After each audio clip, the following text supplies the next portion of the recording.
O programa Revista da Cidade tem o apoio do PROAC.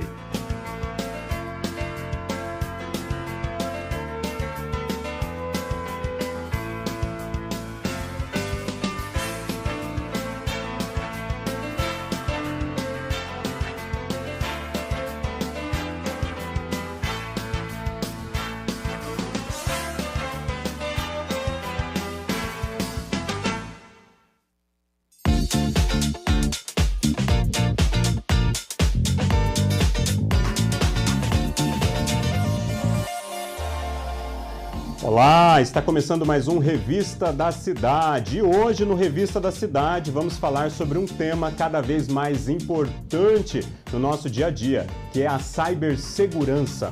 Em tempos de internet, redes sociais, aplicativos e inteligência artificial, cresce também a preocupação com golpes, ataques virtuais e proteção de dados. Para conversar sobre esse assunto, recebemos o professor Thiago Lucas, que vai explicar de forma simples o que é a segurança da informação, quais são os golpes digitais mais comuns atualmente, os cuidados que todos devem ter na internet e também como funciona o curso de segurança da informação que tem aqui na FATEC de Ourinhos. Fique com a gente, o Revista da Cidade começa agora!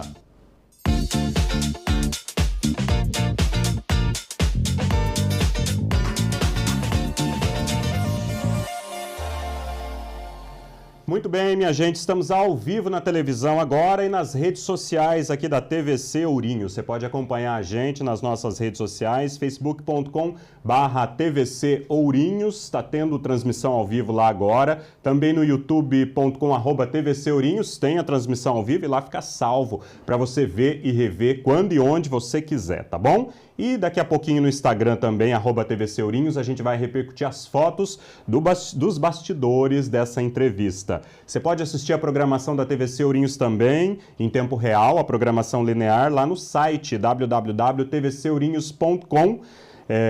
Lá tem uma aba Fale Conosco, você pode ir lá e mandar a sua sugestão de pauta, aquilo que você quer ver aqui na tela da TVC e no nosso Revista da Cidade, tá bom?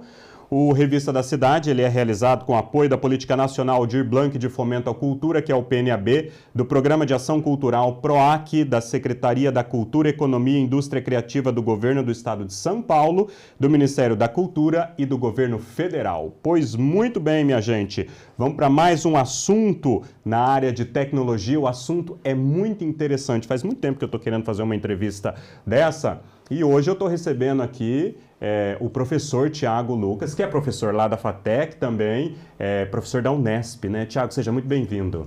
Obrigado, Railton, pelo convite. E a gente vai abordar esse assunto que a gente já está falando, né, insistentemente aqui de tecnologia, porque é um assunto que eu sempre falo, esse não dá para ficar de fora. Tecnologia IA, cibernética, essas coisas todas é o assunto do momento, né, Thiago? O que é a cibersegurança e a segurança da informação, Thiago, para a gente começar? Uma boa pergunta, Railton, porque normalmente as pessoas confundem, né? A segurança da informação é uma área ampla, ela pertence à grande área da ciência da computação, né? Que é, por consequência, uma área das ciências exatas. E a segurança da informação, ela lida com a proteção, os desafios de proteção e privacidade dos ativos de informação. O que é um ativo de informação? Pode ser desde uma informação falada até uma informação no papel ou uma informação digitalizada, né? Aí os desafios especificamente de proteção da informação digitalizada, eles fazem parte de um campo chamado de cibersegurança, né? Então, enquanto a segurança da informação lida com a informação no seu formato geral, a cibersegurança lida com o desafio de proteger as informações digitais, né? E para isso existem ferramentas, técnicas, algoritmos para o resguardo desses dados. Tiago, por exemplo, se eu abro uma conta bancária lá, aqueles dados, né, que a gerente lá vai digitar lá naquele computador, aquilo é um dado que não pode vazar, digamos assim. Então, isso que você está dizendo assim, preservar esses tipos de dados. Isso. A preservação da informação como ativo, né, informação digital, ela basicamente obedece a 3 princípios, né? Eu vou até colocar um quarto aqui, embora não seja consenso.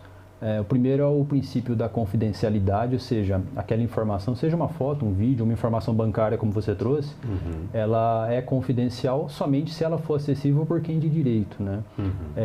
Aí o segundo princípio é o princípio da integridade, ou seja, se o Railton armazenou aquela informação de maneira digital numa anatomia X, quando ela for acessada no momento futuro, ela tem que estar na mesma anatomia, né? Isso indica pode ser modificada. Isso indica que a informação está íntegra, né? E o terceiro pilar, ou o terceiro princípio, é o princípio da disponibilidade, ou seja, de nada adianta eu implementar ferramentas, técnicas e algoritmos que vão garantir que a minha informação ela está confidencial e íntegra se quando o usuário precisar dela, ela não estiver disponível. Quando eu preciso, eu vou lá e não consigo acessar. Pois é.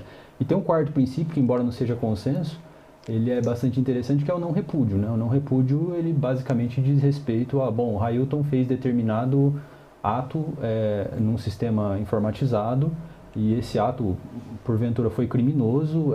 O Railton, no primeiro momento de acusação, ele vai negar que ele fez aquilo, né? Isso é repudiar, né? Por isso que o pilar... Eu sei que ninguém tem acesso, então eu vou negar. Pois é.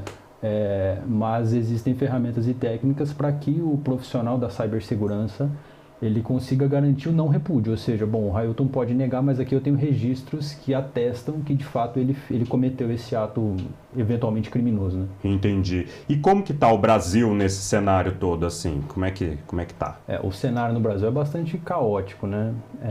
Primeiro que nós temos um déficit muito grande de profissionais de cibersegurança.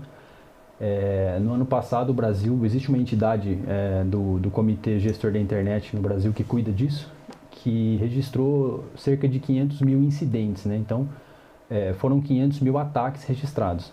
Ou seja, um ataque pode ser um ataque que parou uma fábrica, por exemplo, ou pode ser, às vezes, um ataque numa informação pessoal. Eu atendi uma menina na época da pandemia, a menina da Bahia, que ela teve um vídeo íntimo vazado com o namorado. Estava guardado em algum lugar na rede? O namorado filmou um vídeo com ela, e aí eles terminaram e o namorado vazou esse vídeo. Olha só. Numa espécie de vingança, né?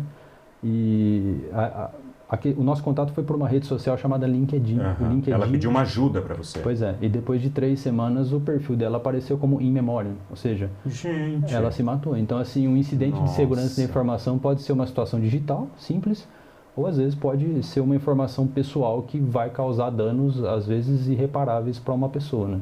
Então, com tanta... Porque a gente parece que tem a impressão de que tem muita gente na área da tecnologia, mas na área da segurança da informação ainda existe déficit de mão de obra? Sim. Hoje, nós temos no Brasil uma falta de cerca de 140 mil profissionais, ou seja, existem 140 mil postos de trabalhos em aberto, que não conseguem encontrar profissionais capacitados para realizar aquela função. Olha só que bacana. Quais são hoje as maiores ameaças digitais enfrentadas por empresas e pessoas comuns, né? Eu que estou lá em casa assistindo, eu estou susceptível ao quê? Tanto sentado lá no meu sofá. Tá, bom, pelas empresas primeiro. O Brasil tem registrado um aumento muito grande de ataques guiados por inteligência artificial, ou seja, a inteligência defensiva evoluiu, mas não na mesma medida em que a inteligência ofensiva. Ou seja, existe um tipo de ataque, Railton, que é cada vez mais comum, que ele é chamado de ransomware, né? Que é basicamente um programa de computador malicioso. Não é aquele que vinha no pendrive. Antigamente a gente vinha com o pendrive e falava, cuidado, por esse pendrive tem vírus. Sim, pode vir. Uma das maneiras é essa disseminação por pendrive, tá? Mas não é a mais comum. O objetivo de um ransomware, quando ele é desenvolvido, ele acessa a infraestrutura lógica ali, computacional de uma empresa e ele busca na rede pelo servidor de arquivos, ou seja, aquele servidor que armazena dados que são sensíveis, né, e estratégicos para a empresa. E esse código malicioso, ele criptografa, para não ser muito técnico, ele codifica essas informações de forma com que, quando o funcionário do RH, do financeiro, precisa, por exemplo, acessar uma planilha financeira, ele vai precisar fornecer uma senha para acessar aquele arquivo. E aí o cybercriminoso, ele normalmente pede o resgate dessa senha via pagamento, né? Acontece isso? Tem acontecido muito isso. Nossa. Bastante. E no âmbito pessoal, nas pessoas, né, simples, físicas também? O Brasil experimentou, Railton, recentemente uma modernização muito rápida naquilo que é a maneira como nós realizamos pagamentos e transferências, né, que é o Pix. Sim, então, o que tem hoje acontecido bastante é a evolução de ataques de persuasão, né? Os criminosos, eles criam páginas falsas ou mensagens com conteúdo duvidoso entregue por redes sociais, WhatsApp, etc. E muitas pessoas inocentes nesse sentido acabam fazendo transferências bancárias e pagamentos de títulos que nem deveriam fazer, né? Olha só, minha gente, por isso da importância da gente falar tanto e bater tanto na tecla de tecnologia. A gente não quer sofrer golpe, né? Às vezes é tão difícil ganhar o dinheiro. Imagina, de repente, você perder todo ele aí por uma ação maliciosa dessa, né? A gente vai fazer um rápido intervalo e na volta eu quero ouvir do Thiago se, na opinião dele, a inteligência artificial tem ajudado mais na proteção ou aumentado ainda mais o risco dos ataques digitais. E a gente vai falar também de um assunto muito interessante que a gente ouve muito nas redes sociais, que é cyberguerra e cybercrime. A gente volta já já.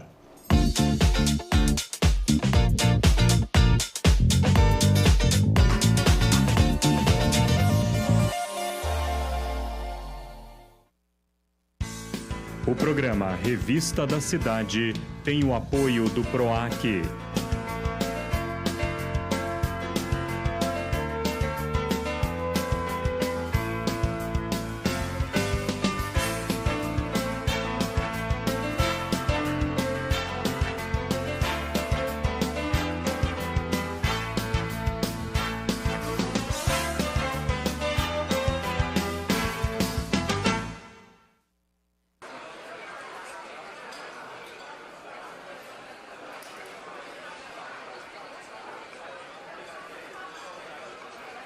No Brasil, cerca de 2.700.000 crianças, entre 5 e 17 anos, se encontram em situação de trabalho irregular. Não leve na brincadeira. Trabalho infantil é ilegal. Denuncie. Disque 100. Uma campanha da Justiça do Trabalho.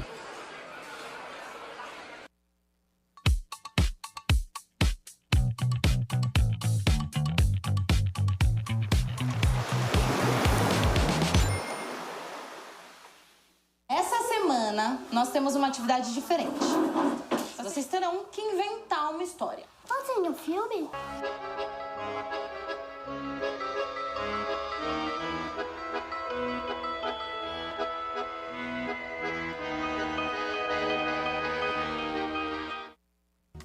Somos a Cabonet, uma marca que se conecta com várias ideias e com o mundo. Somos presença na vida dos curiosos, inquietos e de quem está de olho no novo. Somos inovação e alta tecnologia.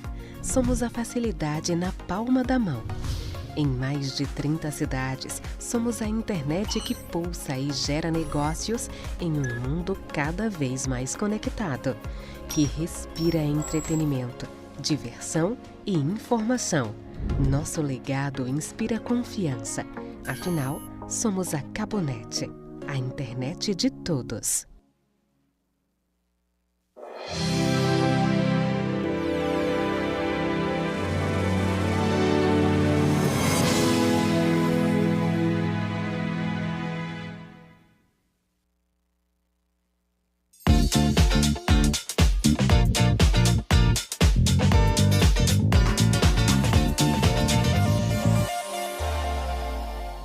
Estamos de volta com o nosso Revista da Cidade. Atenção, grupos prioritários. A vacinação contra a gripe já está disponível gratuitamente aqui na cidade de Ourinhos. Podem se vacinar crianças de 6 meses a 5 anos, idosos acima de 60 anos, gestantes e puérperas, trabalhadores da saúde e da educação, pessoas com deficiência ou doenças crônicas, caminhoneiros, profissionais do transporte, forças de segurança, correios e outros públicos prioritários. Para se vacinar, basta apresentar CPF ou cartão do SUS. Hoje chegou um frio mais ou menos, né? Junto com ele vem o quê? Infelizmente, né? A gripe. Olha os locais de vacinação aí na sua tela, confere comigo. UBS Parque Minas Gerais, Vila Brasil, Vila Margarida, Vila Odilon, Caique, Coab, Jardim Itamaraty e o Centro de Saúde 1, que é o Postão. Os pacientes acamados também podem receber a vacina em casa pelo programa Melhor em Casa. Quem não é atendido pelo programa pode solicitar a vacinação domiciliar pelo telefone 3322-3064 ou 3322-3634. 38. Gente, se vacinar é muito importante aí. Se você faz parte dos grupos prioritários, procure a UBS mais próxima e vacine-se, tá bom?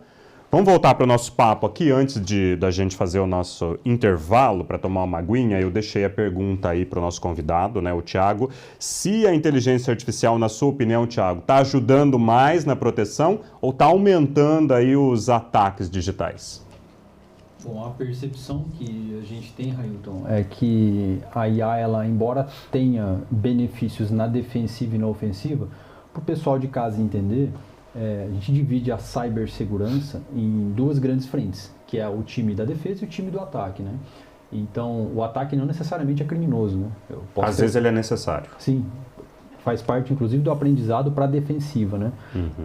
Mas, no geral, o nosso cenário é o seguinte, nós temos muitos softwares que foram desenvolvidos ao longo dos últimos anos, desenvolvidos por seres humanos, sem auxílio de ferramentas de inteligência artificial, e pelo fato de terem sido desenvolvidos por seres humanos, eles carregam vulnerabilidades que são naturais de falhas humanas.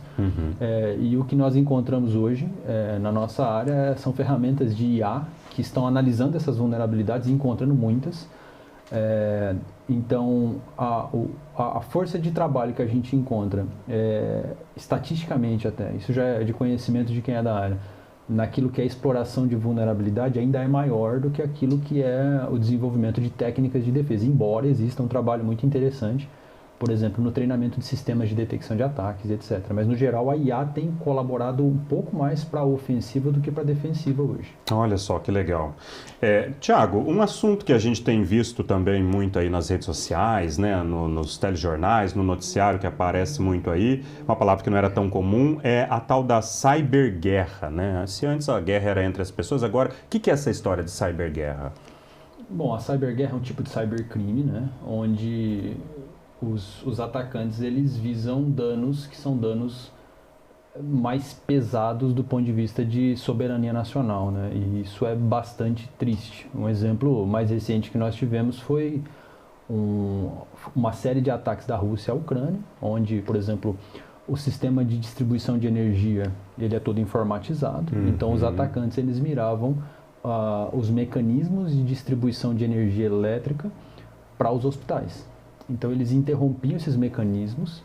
Para causar o caos mesmo. Sim, e ali naquele hospital você tinha, nos hospitais você tinha uma série de pessoas acamadas, doentes, que estavam eventualmente respirando por aparelhos ou alguma coisa do tipo e que morreram, né, por conta desse tipo de dano. Olha só, numa temática mais pessoal, como que o cybercrime ele tem usado as pessoas? Porque tem muita gente que está sendo usado nessa história aí. Sim, nós normalmente acreditamos naquilo que nós vimos, né? Um pouco menos naquilo que ouvimos, um pouco mais naquilo que vimos. Então, as pessoas têm uma tendência, e é humano isso, é natural que isso aconteça, e vamos supor que chega aqui um físico nuclear e ele fala alguma coisa pra gente, algum absurdo sobre física nuclear. Eu não conheço de física nuclear, não sei se você conhece. Não. E a gente vai acreditar. Pois é, a tendência é que a gente, num primeiro momento, acredite nele, né? Sem saber se ele de fato é um físico. Se for impactante, então, nem se fala. E, inclusive, tem a IA trabalhando nisso, na geração de deepfakes ou vídeos que tem essa capacidade de convencer, né? Então, as pessoas, elas são muito utilizadas. Esse ano é um ano muito propício para isso, que é um ano eleitoral, né? Então, a gente tem que tomar bastante cuidado com isso. Faz parte, inclusive, do profissional da segurança da informação essa etapa de convencer, ou melhor dizendo, de educar as pessoas para que elas estejam cada vez mais espertas em desconfiar de um vídeo, de uma imagem, alguma coisa do tipo, né? Você está falando disso? Que cuidados básicos, né, na sua opinião, qualquer pessoa deveria ter para evitar cair, então, nesses golpes digitais? A gente sabe que às vezes é difícil porque a gente não consegue reconhecer se é verdade ou se é falso. Mas tem alguma dica? A principal dica que eu dou, Railton, é desconfiar daquilo que é muito...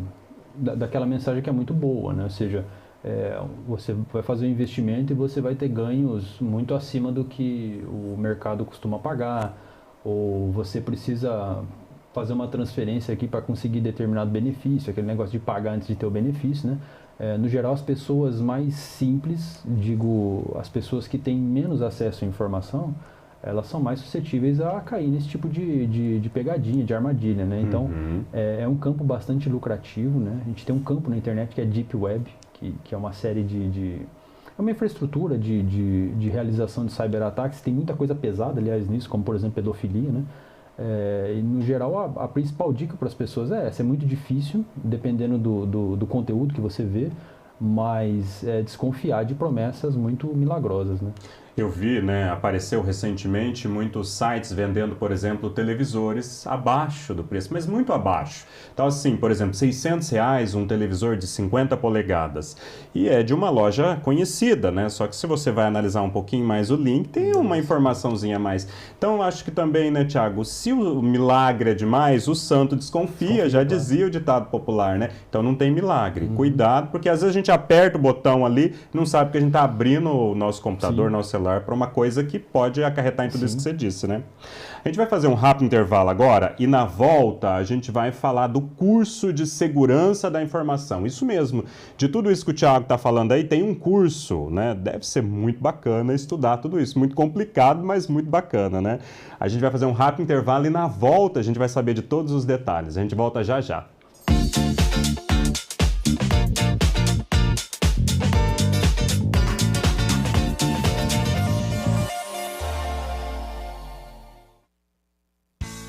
O programa Revista da Cidade tem o apoio do PROAC.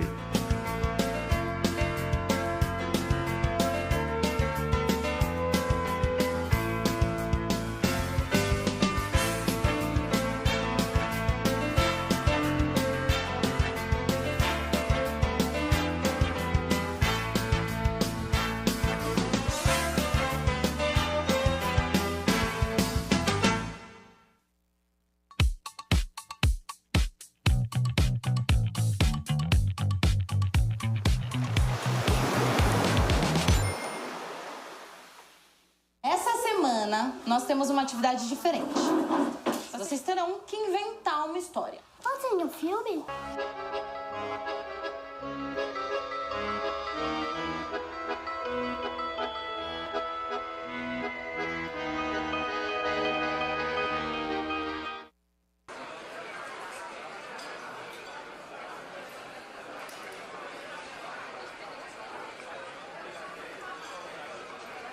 No Brasil, cerca de 2.700.000 crianças, entre 5 e 17 anos, se encontram em situação de trabalho irregular. Não leve na brincadeira. Trabalho infantil é ilegal. Denuncie. Disque 100. Uma campanha da Justiça do Trabalho.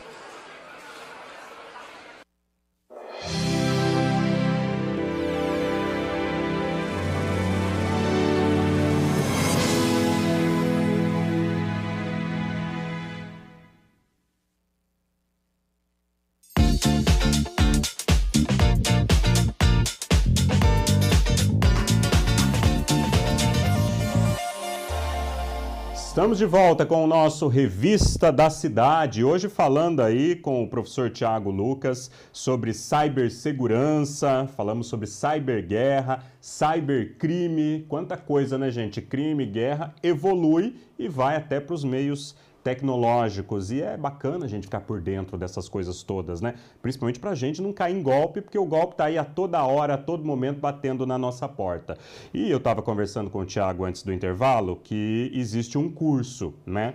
Que as pessoas estudam tudo isso, que é o curso de segurança da informação, né, Thiago? Aqui na FATEC Ourinhos, né? Você explica para nós, então, brevemente, qual que é a estrutura da formação de um profissional que sai formado em segurança da informação. O que ele sai habilitado no quê? Tá. Bom, primeiro, o nosso curso, ele é um curso 100% gratuito, né?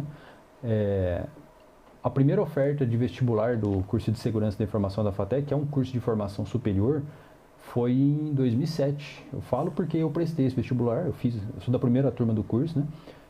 Então nós vamos para 20 anos já da oferta da primeira turma. Então é um curso já consolidado, né? O perfil do profissional é basicamente o seguinte, é um profissional que vai lidar com os desafios daquilo, como eu disse no primeiro bloco, né? De confidencialidade, integridade, disponibilidade e não repúdio das informações normalmente digitalizadas ou eventualmente de informações que podem estar em outros formatos.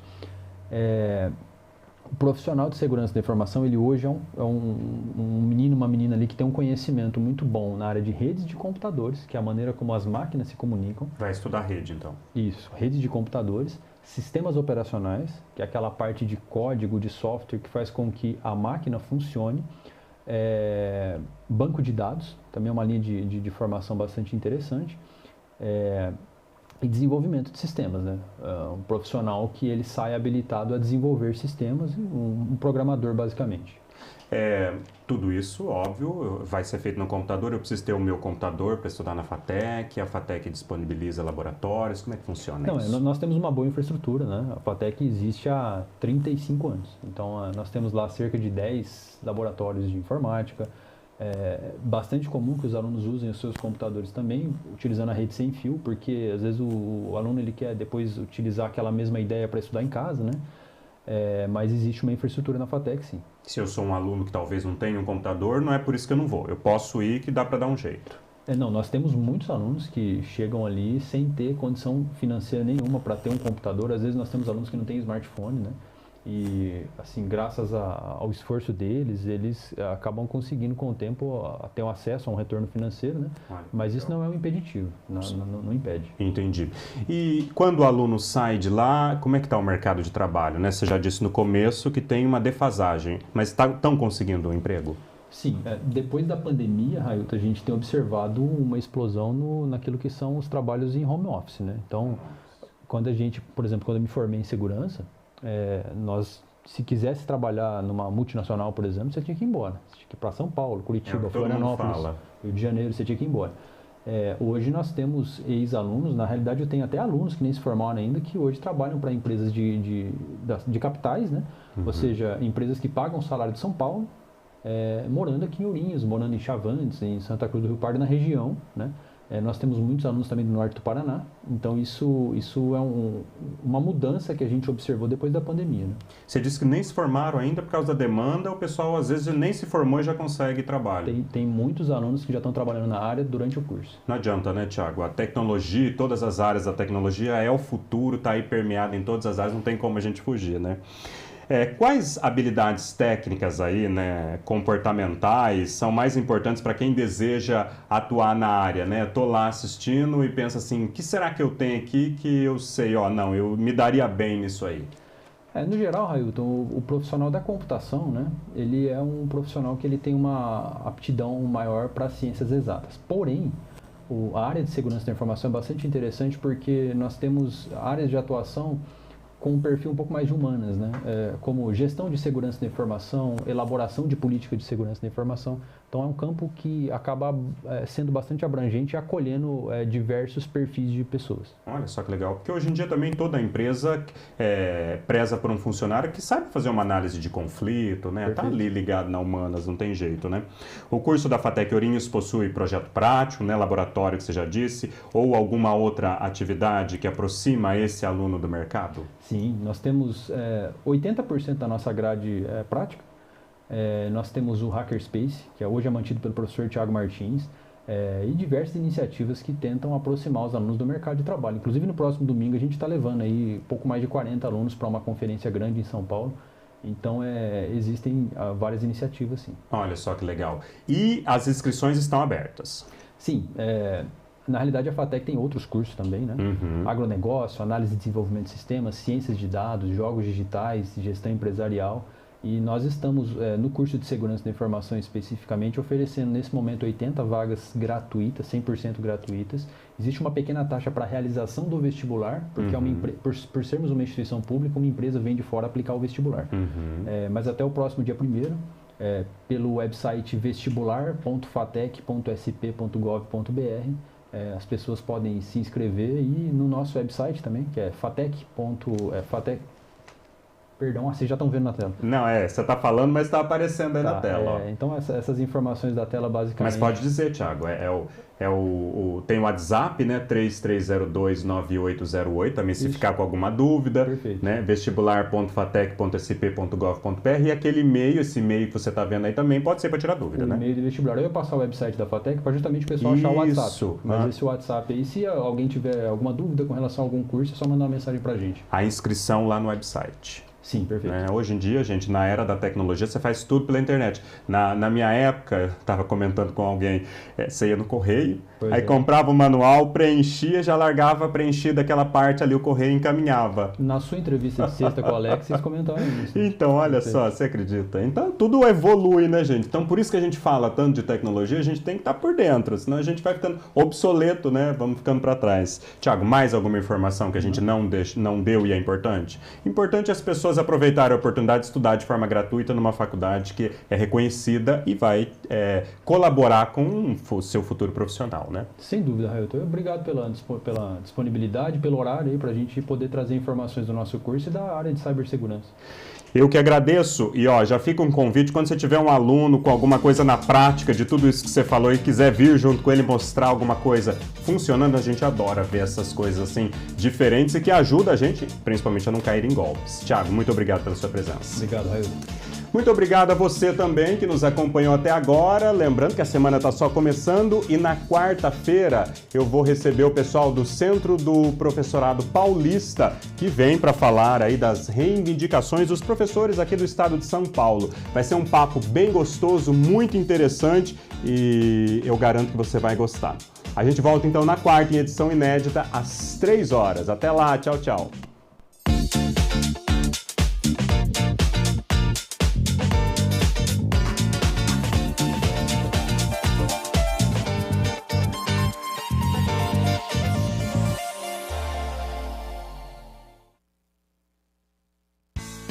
O programa Revista da Cidade tem o apoio do PROAC.